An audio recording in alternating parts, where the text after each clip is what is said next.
پاکستان میں کون ہوگا کس عہدے پر، اس کا فیصلہ پاکستان کے اندر نہیں ہو رہا، اس کا فیصلہ پاکستان سے باہر ہو رہا ہے۔ اور یہ فیصلہ کسی ایک ملک میں نہیں ہونا،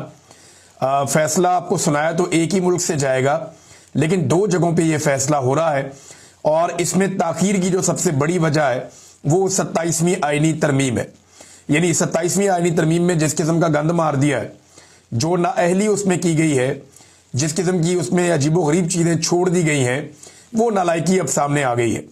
27ویں آئینی ترمیم کے بعد پورے کے پورے ادارے کا سٹرکچر عجیب و غریب کر دیا گیا۔ پھر اس کی سپورٹ کے اندر جو چیزیں کی جانی تھی وہ نہیں کی گئی،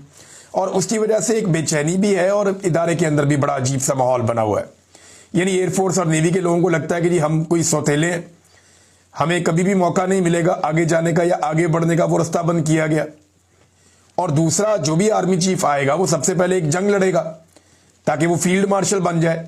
اور فیلڈ مارشل بننے کے بعد تا حیات استثنا اور تا حیات مراد بھی اس کو مل جائیں گی، اور پھر اس کو کبھی ہٹایا بھی نہیں جا سکے۔ یہ عجیب و غریب قسم کی چیزیں جو 27ویں آئینی ترمیم میں کر دی گئی ہیں، یہ اب درد سر بن گئی ہیں